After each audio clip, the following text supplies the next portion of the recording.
Okay, everybody, we are live. We're going to give people a chance to come on, so we're going to give you a little preview of what we're going to be showing. We're going to do a little demo today, and we have a new book that came in, and we were going to show you the Quilter Select rulers, and then we're going to demo the Cut Rite Bind Up tool. So stay tuned, and hopefully people are coming aboard. Okay. All right. Well, welcome to Old Town Quilt Shop, our weekly video. And like I said, we're just going to jump into it and get going. So, lagging. Huh? There's a lag again. Oh. Stacy's telling me there's a lag, so. Your face doesn't match your voice. So just do some lip reading. This is your opportunity to take a break from the election results. Let me tell you, it's going to turn out, however it's going to turn out, whether you watch it or not.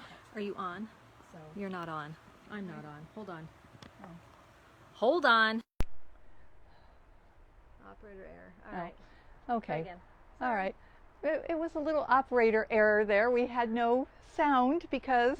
And we're still lagging. And apparently we're still lagging, so just read my lips. I don't know. It's annoying when it lags, but I don't know how to fix that. Okay, so we're going to go ahead and jump into today's video. We're going to start out with the Quilter Select rulers. So we have gotten some additional ones in.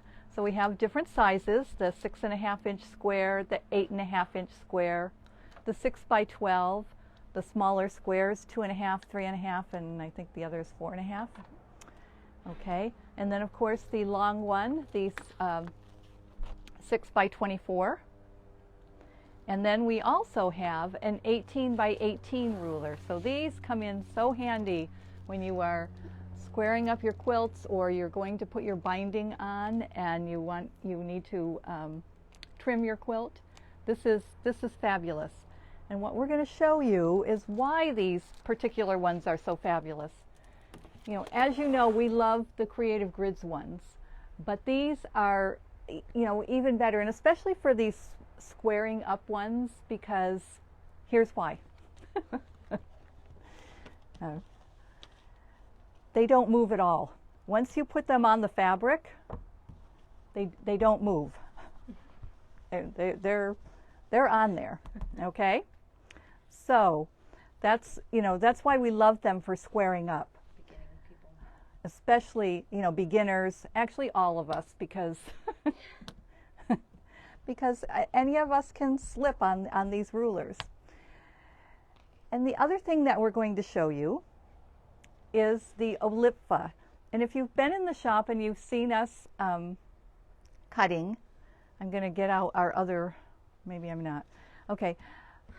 This goes on the ruler and it protects your fingers so that you don't accidentally cut your finger, which last week I did.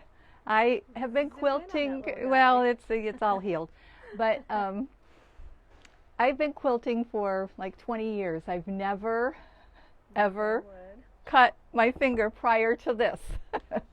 But I was cutting a 1-inch strip, and I had my finger too close, and it was over the line, and I took a little chunk off of it. We also had a customer come in, and she had 8 stitches. She had done, you just get distracted, and she had gone up and over and cut her finger. So to prevent that is this safety shield. So it's I guess the company is Olipfa. It's called, that's the name of the company. So we're going to take this one out of the package and we're going to put it on this Quilter Select ruler. So what it does, these are, and they only, at least from our thing, they only come from one, they only come in one size. So I know I've had a customer that had someone cut one of these for them so that they could use it on their smaller rulers.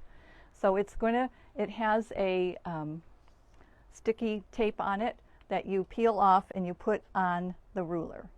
So you just have to decide. It is clear, but you know, if you're always using the 1 inch, you probably don't want it like right over the 1 inch. You know, we'll probably put it just like right behind the 1 inch there. So what this gives you is a little guide here to keep your fingers back from where you're going to be cutting. Okay, so is that where you want that, Stace? Yeah, that's fine. Okay, so you're going to peel this off. Maybe like in front of the 1 inch? In front of the 1 inch. Okay. Like 1/8 in front. Okay, so like right about there. Make sure you're centered. Yeah.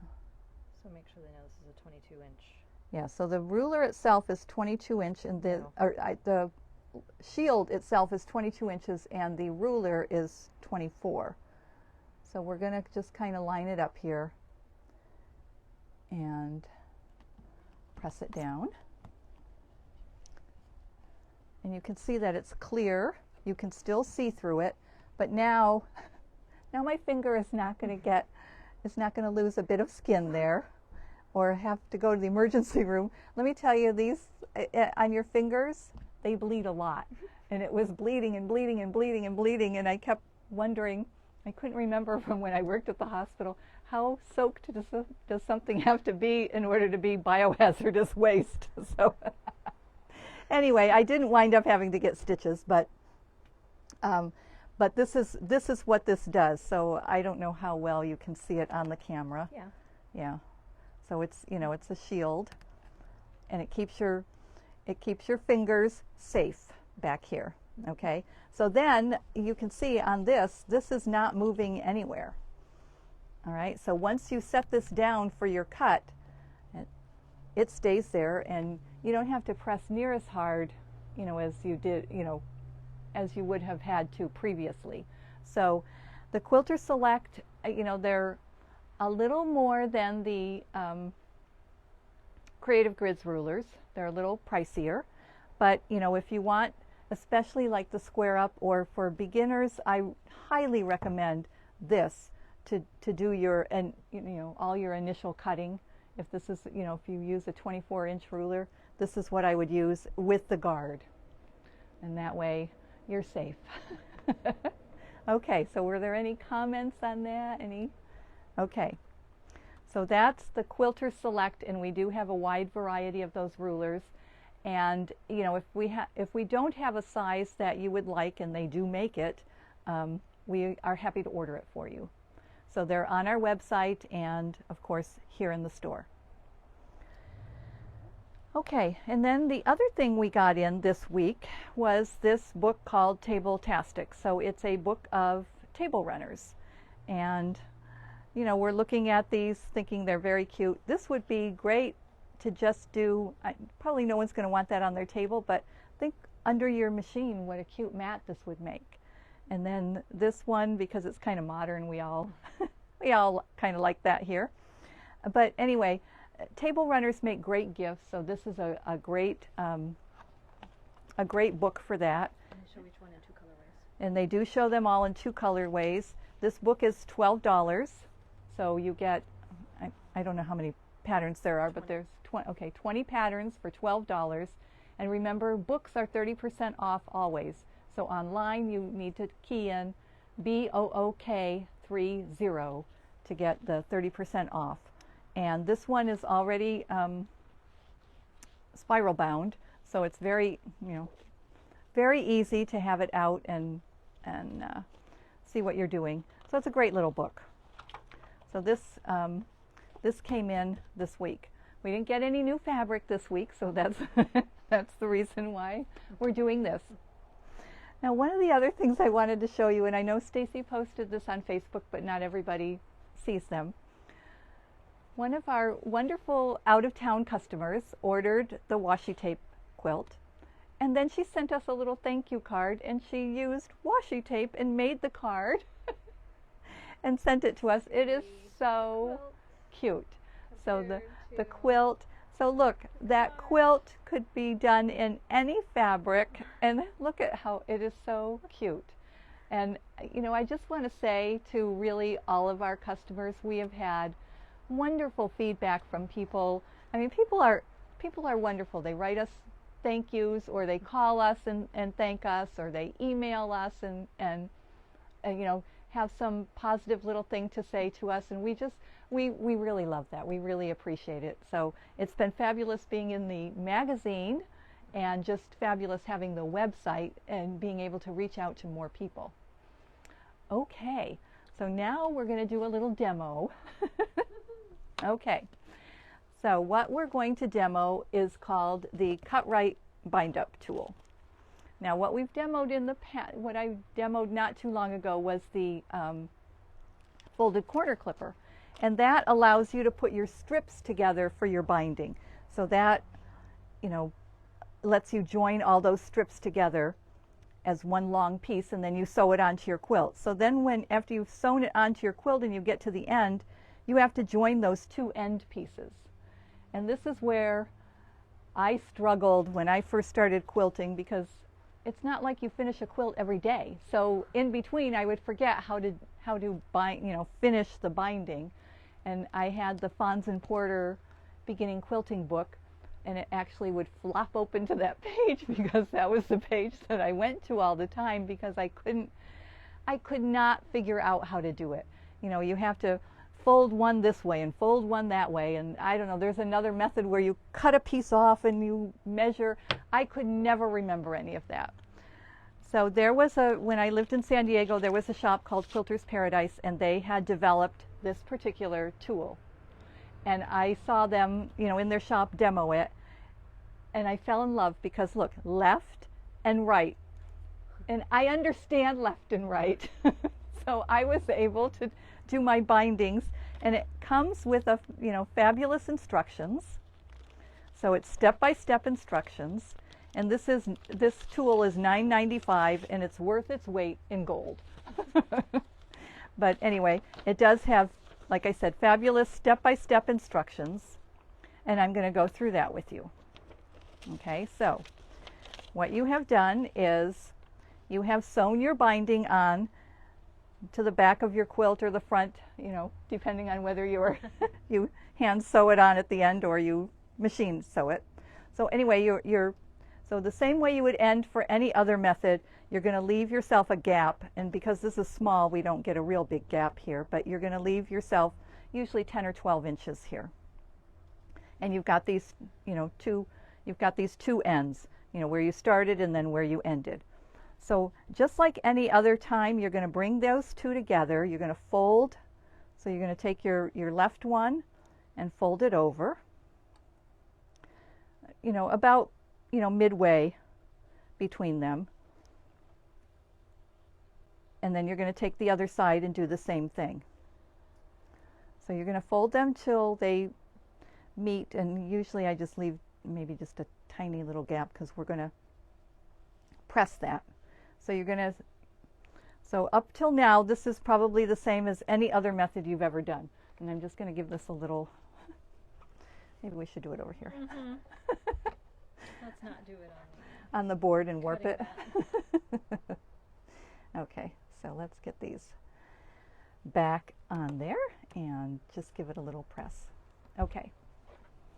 So once you do that, when you open this up, so we're going to take one side. So this is my left side, and it's going to have a crosshatch here.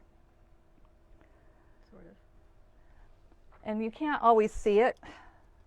So what I do is I take one of the friction pens, because you're going to be able to, you're going to iron this, so this mark will go away, and it's on the inside. So I'm going to mark that crosshatch. Okay, so you've got that crosshatch there, and now this is the beauty of the tool. When you come, I'm doing my left side, so I'm going to have the L upright, and here's your cross, and you're going to just put that, I know it's hard to see on the camera, put that crosshatch right over the crosshatch that you drew. Okay, and then you're just going to cut that. And there's not a lot of room on this one to do this, but you can take this then and put it back on there like that, So you're going to line this and this up, and you can cut that little dog ear off. Okay? So you've got one side ready to go. So now you've got your right side. So you're going to do the same thing. You're going to open this up to the little, to your folds there, and find your cross hatching. So where you pressed, okay. So then you make a mark with the friction pen or a pencil or whatever you want to use. So then you're going to turn your tool so that the R, the right side, is up, because now we're doing the right side. And again, you're just going to put that, and normally with a quilt you're going to have more room to do this, but this is very small. You're going to put that over. I have to kind of turn it around so that I can cut it. So you're going to, again, put that cross hatching that's on the tool over the cross hatching that you created with your fold, and you're going to cut that off. And then again, you can, with a bigger quilt, you're going to have more room. But you're going to just line up that bottom and the diagonal and cut off your dog ear there. Okay, so now you've got these, and they are going to just go together beautifully. You're going to take those, and they're going to line up like this, and you're going to sew them. Right sides together. Yes, right sides together. So you're going to be looking at your X's that you created, and I'm a pinner no matter what. So what I usually do is I will, even though they should line up, I put this through there to line those two X's up. So then I know that it's all going to line up. And then really these ends should be even as well. And if you take the time to press them well and do all that, it should come out fine. Okay, so then you're just going to take it to your machine and do a 1/4 inch seam. And again, this is tight because we have a little tiny sample here. But I'm just going to go ahead and find the foot pedal. Uh-oh. And we're having a problem with our technical difficulties here. Okay, and then we're just going to sew that and take those pins out.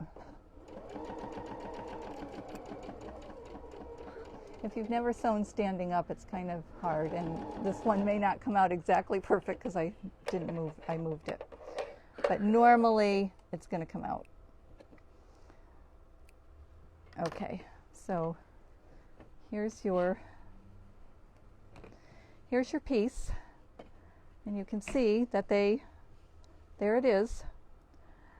There's no, I used to have to baste it because I would never get it to come out right, so I would baste it first to make sure it came out right. Sometimes I would twist one and they'd be wrong, but there's your piece all ready to sew back on. Let's get on that. I know, just a quick one. But there's your piece all ready to go. All right, so that is the Cut Rite binding tool. And like I said, having left and right just made all the difference in the world for me, just because I couldn't figure out all those other methods. Unfortunately, what that means is every time you do a binding, put together a binding, you have to have your tool with you, but because I just can't do it without it. But it's not an expensive tool, and what I do with mine is I just keep a friction pen in the, it comes in a bag, and I just keep the friction pen in there, and that way I always have everything I need to do the binding. Okay, so any questions on that? Not so far. Okay. Nice Oh, idea. Great yeah. idea. We've had, I've shown this, at guilds. I've, demoed it here in the shop, and people have come back and said, how much they love it. So, you know, I kind of feel like I've demoed it to everybody in the world, but apparently not. But we do have it here, and if you struggle with your bindings, you know, this is the thing to get. You know, if you have figured out how to do it all those other ways, then that's fabulous. Hey, hats off to you. But you know, I need this, and I love this, because the other thing with this particular tool is it works no matter what size your binding is. So whether you cut it 2 1/2, 2 1/4, 2 1/8, 2 inches, you know, it doesn't matter. It doesn't matter the width of your binding. This tool works. Okay. All right. So I think that's it for tonight. Are we all loving the time change? No. I hate it. I officially hate the time change. But anyway, that's neither here nor there, I guess. Okay, so what else? Don't forget to look on our website, because you know we have our quilts or table runners or pillows or whatever, previous samples that were hanging here in the shop, and we are now there for sale. So if you're in a bind and you can't get something done for somebody, but you still want to give them something that's been handmade, you don't have to admit that you didn't make it. You can purchase it on the website. And yes, there's a Christmas one up there now. There's table runners, there's quilts, there's baby quilts, there's pillows, there's small wall hangings. So all sorts of things, and you know, they're, like I said, for sale on the website. So it's so hard to do this without feedback from people. I miss having people right in front of me. I only have Stacy on the telephone. And I'm just sitting here making faces. Right. And Stacy makes faces at me. All righty. So no comments out there? Okay. But you know what? I know everybody doesn't watch live, but we appreciate. We have so many people come in and say, "Oh, keep doing your videos because we love them." You know, they don't watch them live, but they see them later, and some people don't have a Facebook account, so they see it on YouTube later when we upload it. So, so we will continue to do them. We may struggle for content every week, so put up with it, I guess. But we know we have some good stuff coming. We'll do another box opening. Yeah, another week or two maybe. Right, another week or two we may get to do another box opening because we have things coming. But you know, the shipment of things has been delayed on some things because of everything that's been going on. The whole supply chain is scrambled. So you know, there are things that we're getting that we expected back in May. So you know, we just go with the flow. But we do have plenty of fabric here in the store. So, and you just have to get creative with what you have and what we have. Okay. So Carol Reed says, "Thank you." You'll have to repeat it. Next week, binding corners. Is there a ruler for those? Oh, binding corners. Turning the corners. Oh, turning the corners. If there is a tool for that, I don't know about it. I stick a pin in there sometimes. Yeah. I mean, we can demo how we do it. Show real quick. I don't know if one of these, they're all done. Oh, they're all done. Yeah. Well, take this and just go to the edge of that. Oh, okay. Move my. Hang on, Carol. We'll try and jerry rig this and okay. see if we can show you. So you're sewing along. It's, you know, you've got your raw edge out here. So you're going to sew to 1/4 of an inch from here, and I just take usually my finger and kind of mark, so that then I know that's my stopping point. So I sew to there and stop. You don't come off. And yes, you know, and then I back stitch, and then you break the thread, you come off. So then you're going to turn the whole thing, so that when you start to sew, you're sewing this way. So what you're going to do is just fold this back at a 45 degree. It's like this. So you're going to have that fold be right there on the corner. Because this is kind of bulky, because it's already got a thing on it, it's harder to see. But it's good. Go ahead. Yeah, and this should line up. Right. This right. should line up with that. Right. So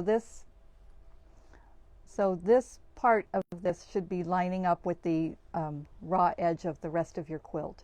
So now you've got that like that. You've got that corner going up, and then you're just going to fold it down. And then what I usually do is I put a clip here, and then you're just going to start sewing there. And sew your 1/4 inch. So it's, you know, it's going to look like that. And then you're going to come down.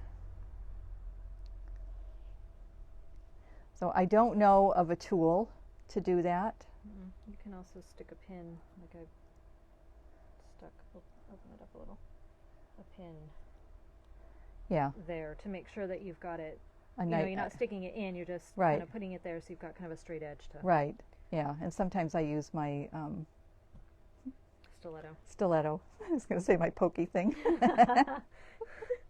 Because sometimes the words escape me.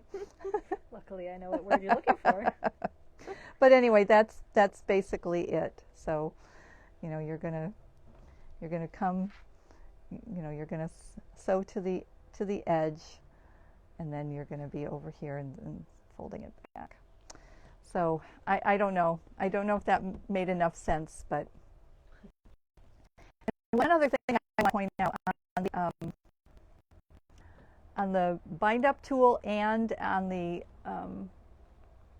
corner clipper, if you're doing a flange binding, it works well too. So this, you know, is already done, but I used because this is the only way I know how to join the bindings. So obviously I used the binding tool to join this, and you can see, you can't even see where the, you know, I did invisible sewing. You can't even see where it is. Magically together. Yes, it's magic. You're right, I can't find it. I did magic. Such a good job. I know, I can't even feel it. Oh, there's the seam. But I wouldn't have done it. Joined it there. No, I wouldn't. Usually joined it in the middle, right there. there. Oh, there it is. There. Okay, there is a seam. I'll show the front so you can I see did the flange. join it. Yes. Okay, so yeah, we should have just looked at the front because I can see it there. Yes. But anyway, it works. So you know, again, it doesn't matter the size of the binding. Doesn't matter whether you used flange or not. That tool works. It's just so all-purpose. But I don't think it works for mitering your corners on the end there. I don't know of a tool. Maybe we'll have to look that up and see if there's such a thing exists. Because usually, if there's an easy way to do it, I find it out. I think we're getting hot. Okay. And it's lagging again. Okay. All right. So we're going to see you next